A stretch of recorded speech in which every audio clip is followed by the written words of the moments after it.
today is everyone's favorite topic, 10K steps. Well, it definitely is mine because I've been doing 10K steps and more forever now. But we really want to find out, is that the magic number? Can we do less? Do we need to do more?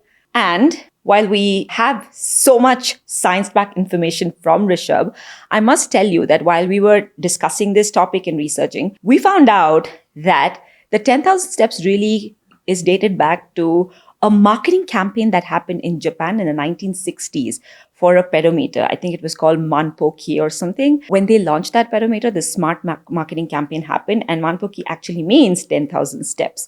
That was not really backed by science, but smart campaign. But of course, like I said, Rishabh will talk about why and how much, which is backed by science. Right, Rish? Yes. Yeah. So what do you think about the 10,000 steps? Well, I did it for years, right? And I'm not saying I was fixated on 10,000, but I think it was a great start, like a campaign for myself.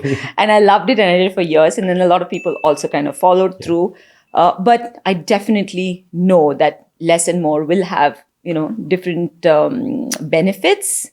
Yeah. And my father actually does 15,000 steps within the first 2 hours of waking up every day. And he has his own benefits from there. But yeah, we'd like to definitely hear it from you because you're going to talk about walking and scientifically how it works. Yes. I think walking, first of all, it's an amazing exercise. Yeah. I've heard a lot of people say a bunch of times on social media and things that don't equate walking to exercise. Walking is not really an exercise. If you want to exercise, you go lift weights. I just don't find that comparison useful for anything or anybody because those are two different things. Yeah. And if you think about it, for someone who's never worked out, someone who has been living a sedentary life, which a lot of them are, walking is equal to strength training.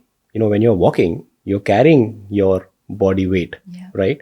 And when you're walking, your muscles have to do the work. Your glutes have to get engaged, your quadriceps, your core, all of this put together is making you move forward. Okay. So walking is a great exercise. And if it is 10,000 steps that motivates someone, why not? People can walk more, they can walk less. But let me just tell you what science says about it. Yeah. And I came across a really interesting study, which I'm going to link in the description. Yes. 10,000 steps, like you said, is a great catchy number. It's a round number. It caught up like anything. Yeah. I think you also spoke a lot about 10,000 steps on your social media and got a lot for the longest time. And got a lot more people active and start tracking, their steps, and which is great. As per this one study that I'm talking about, if you walk anywhere about 2,800 steps a day, then the risk of all-cause mortality goes down by 8%, which is great, right? But there's more.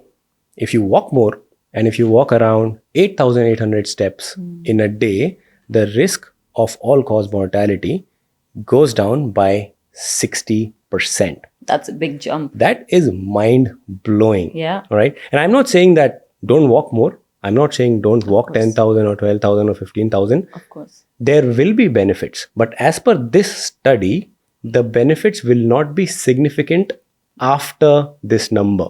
Correct. So if you're not able to walk 10,000, don't beat yourself up on it. Correct. If you're anywhere between 2,800 to 8,800 steps as per this study, you are good. Now, I'm not saying that you should stay at 2,800 and be happy with it. You obviously have to keep challenging yourself and keep motivating yourself to get closer to that 8,800 number, and even 10,000 if you have to. There's no harm. Yeah. So as per science, about 8,800 steps will do you a lot of good, and anything above that, there will be benefits, but not super significant after you hit that number.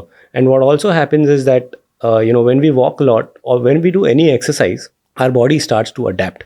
So it's important that we progressively keep adding the challenge. And we also do that in weight training, right? We do progressive overload. And you've got to do that even with your walks. No, I couldn't agree more.